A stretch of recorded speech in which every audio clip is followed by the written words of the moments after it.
was to receive the report of the special committee, which is before us, which is a remarkable report that was signed over well. It was signed by all the members of the committee.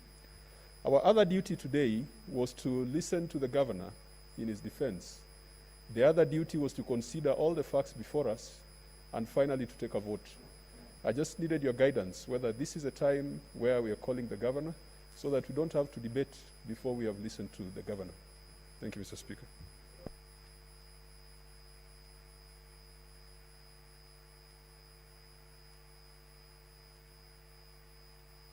Our procedures and the way we've done it in the past is that the governor has the last word after you have made your contributions, those who want to contribute.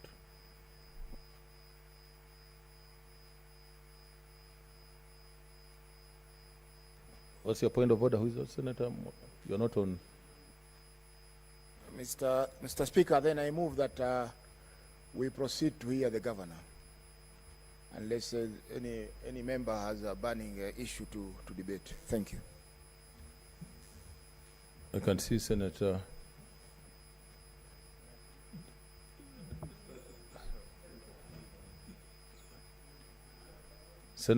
James Orengo.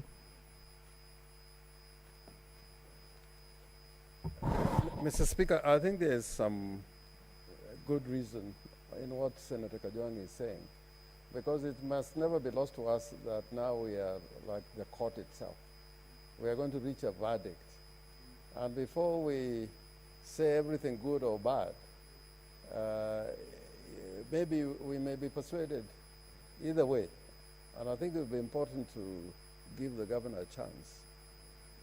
And then we will now be contributing to the motion on the basis of what we have heard from him, as against us talking, and then eventually the governor speaks, and we cannot come back and again comment on what he has said. So I know that the procedure may be there from the past, but I don't think it's well articulated in the standing orders that the governor is the last person to speak. But even if he was the last person to speak, I think the rules of natural justice would apply, because we are not accusers. We are not accusers. We are not accusing the governor. We are hearing the case of the governor and then making the decision. We have heard the committee and its finding, and maybe the governor may have a comment on that report, and then we can debate the motion on the basis of what we have heard from the governor. Senator Chilayako. Thank you, Mr. Speaker. Mr. Speaker, this is a matter that this House rightly asks you to apply your discretion and depart from the precedents. It's not proper for us to give our opinion, to give our positions before hearing any additional facts that the governor may have. Again, it flies on the face of Fair Administrative Actions Act when we comment before hearing the full story. So, Mr. Speaker, just like Senator Kajwang and Senator Orengo, I implore you, plead with you, to depart from. Mr. Speaker, I rise also to support the position as expressed by my colleagues, and indeed as proposed by Senator Mwenyehaji Faki, Mr. Speaker, because for all intent and purposes, Mr. Speaker, whatever the governor will be saying at the point when he is invited, be it the equivalent in court proceedings of either mitigation or defense, Mr. Speaker, it is supposed to help his case.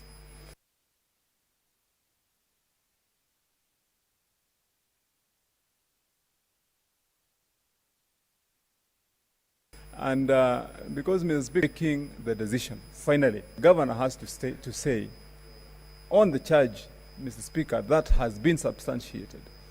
Mr. Speaker, I want to support the position that the most prudent thing to do so that, Mr. Speaker, the process can be as flawless and as justice-filled as it should be, Mr. Speaker, is to allow the governor to come to the House and, Mr. Speaker, make his remarks or his comments, Mr. Speaker, indeed, or mitigate or defend himself, that we should be full and knowledgeable of all the things that Mr. Speaker, the governor, would want to say, and then we can proceed to make a decision. So, Mr. Speaker, I support the position that we invite the governor to make his comments. Senator Haniri. Mr. Speaker, Senator Faki moved that we hear the governor. He was not seconded. I want to be on record that I'm seconding him. Mr. Speaker, the standing orders are not very clear on this particular procedure. It just says that having substantiated, the Senate shall, after according the governor an opportunity to be heard, vote on the charges. So the matters have been substantiated some, and I think it is only fair that before we take a vote, and of course a vote will be preceded by debate if there are those who wish to make some contributions and observations, it is only fair that we listen to both sides. My colleagues have put it very well, the lawyers who have spoken before me, that in this particular matter, we elect the judges. So we cannot give our verdict having only listened to one side of the story. So I think it is just fair that at this stage we bring in the governor to make his address. Then you can now open to members for debate and voting. Thank you. Senator Cherargei.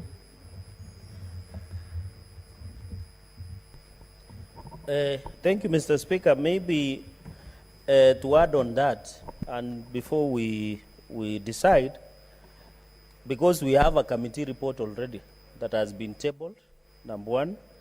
So I don't know when the governor speaks, because I've also read the standing orders, when the governor speaks, should we, in part of the report, when we are reacting, is to the point.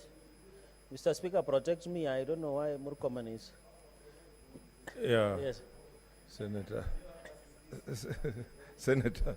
Murkomen, you are entering with a lot of drama. Yes, Senator Cherargei. So, Mr. Speaker, I've read the standing orders, and it is not clear, as Senator Kaniri has said. But my opinion is that there is a report that is already here.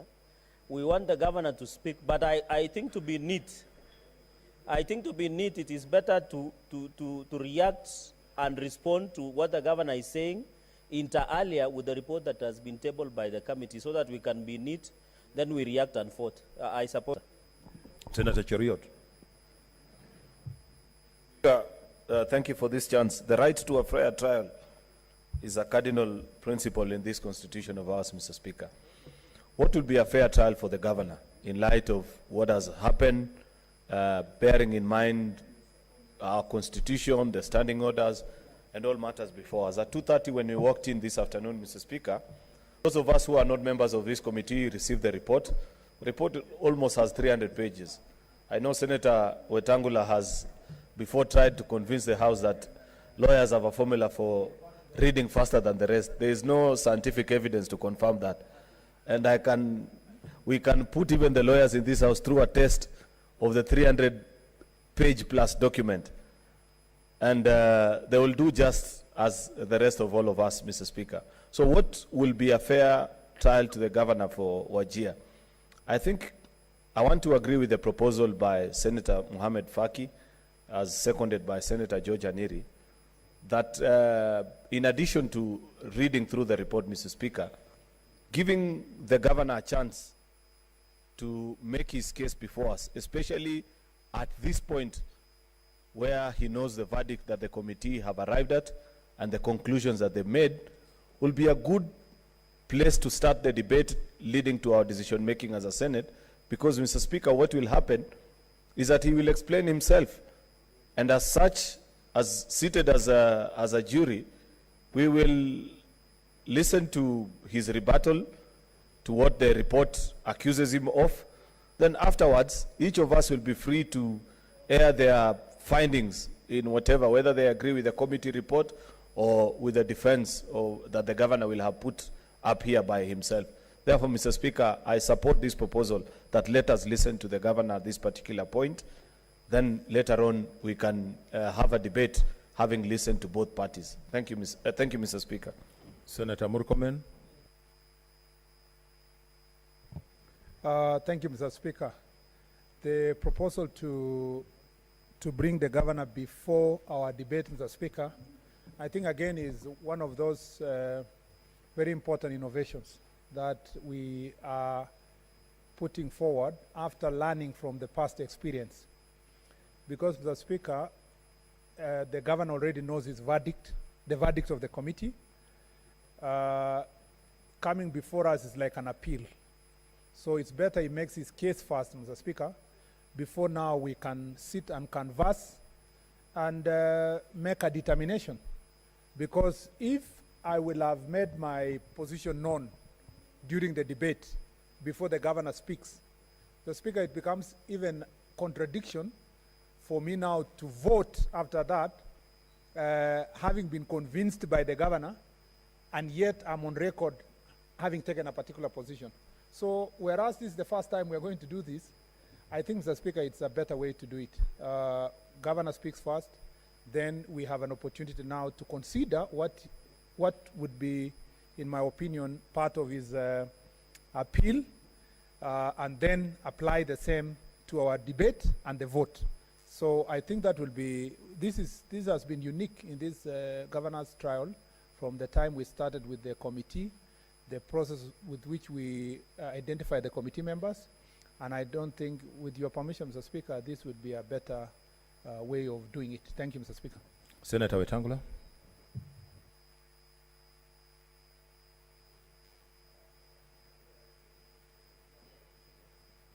Thank you, Mr. Speaker. Mr. Speaker, what we are faced with now bears us out that law is indeed dynamic. Dynamic to the extent that every other day you encounter something new. Previously, Mr. Speaker, we normally, like in the Wambora impeachment, the report is tabled, moved, seconded, debated, then we hear the governor, then we retreat into something called camera, discuss again, then open up and vote publicly. But I'm persuaded by Senator Faki and those who have spoken. Our constitution says justice shall be dispensed without any due regard to unnecessary technicalities. And given what we have, Mr. Speaker, I know that some lawyers here may hold a different view, but having listened to the mover and the seconder, who listened to first-hand evidence and who have brought a report, apart from our personal opinions on the report, none of the members here is going to advance an evidential argument other than what we have. To that extent, Mr. Speaker, then, vague as it looks, the proposal by the distinguished senator for Mombasa, supported by other senators, falls squarely within the ambit of Standing Order 75-4B.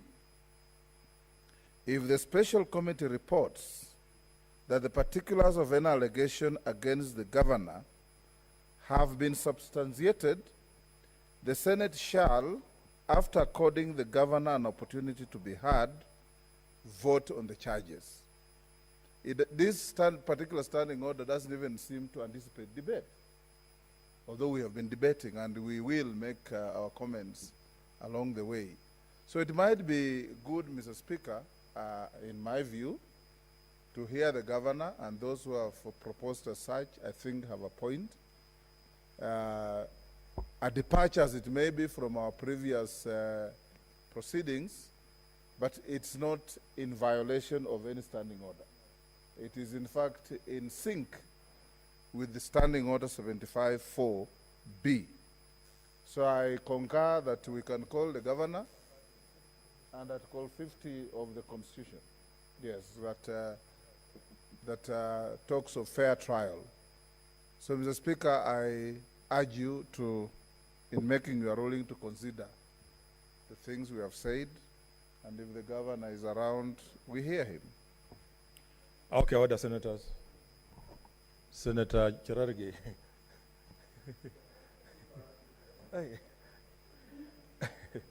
Okay, honorable, you are all over the house. Honorable senators, I've heard you, and I want to use discretion of standing order number 1 and put a question, a voice question, following what Senator Faki has proposed and seconded by Senator Haniri. I think that as many are of that opinion that the governor comes now before debate, say aye. Aye. As many are of a contrary view, say nay. The ayes have it. So we will have the governor, let him come. The governor or his lawyer will give you, to start with, I'll give him 30 minutes.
Governor, are we ready?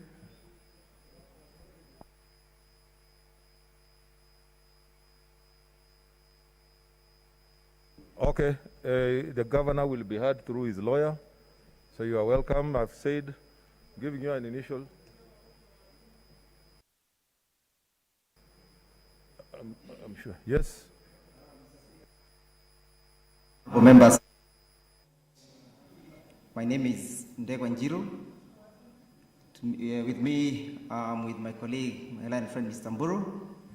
We are here on behalf of the governor. However, spoke to him when this session began. Mr. Speaker, sir, he was slightly taken ill, but he has been able to recover and is on his way. He has advised me to come and seek your indulgence, to at least indulge him for about 10 to 15 minutes, so that he can be able to avail himself.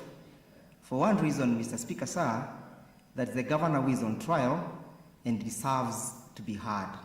If it so pleases you, Mr. Speaker, we so seek your indulgence, then you shall allocate time to us, because we intend to give him about 5 minutes.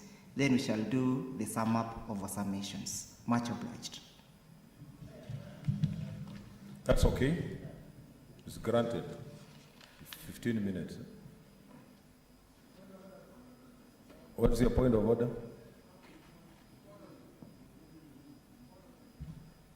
Senator Murkomen, so that I make a decision. Thank you, Mr. Speaker. Considering the request that came from the governor's lawyer, Mr. Speaker, in this very difficult time, it is not, Mr. Speaker, surprising to find anybody falling ill, Mr. Speaker. It's possible in this very difficult trial. But now I'm asking, are we not, we should find the right standing order with which we adjourn for a certain period of time. And Mr. Speaker, is it not in order for either minority leader or majority leader to move a motion for adjournment, Mr. Speaker? Is it purely a discretion of the Speaker? Yes. Because I thought the leader should Senator Murkomen, what I will do is use standing order number 1 and just suspend the House for 15 minutes so that we come back at a quarter to 5. Okay.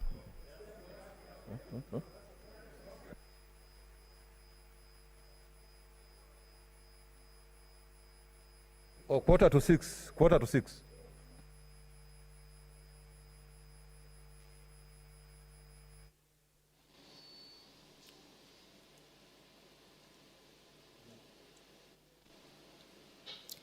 The Speaker of the Senate, Honorable Ken Lusaka, has yet again directed that the House takes a short break, that is a break of 15 minutes. This is to allow for the governor for Wajir County to make his way into the Senate chambers and make his speech before senators take a vote on the report by the 11-member committee. Through his lawyer Ndego Wanjiru, the governor says he deserves the right to be heard before senators take the crucial vote on that particular report, and that's why the House is adjourning briefly to allow the Honorable Governor to make his way. You'll also remember that the committee, comprising of 11 senators, have recommended one particular charge of gross misconduct and violation of the 2010 Constitution. Honorable members of Wajir County Assembly impeached the governor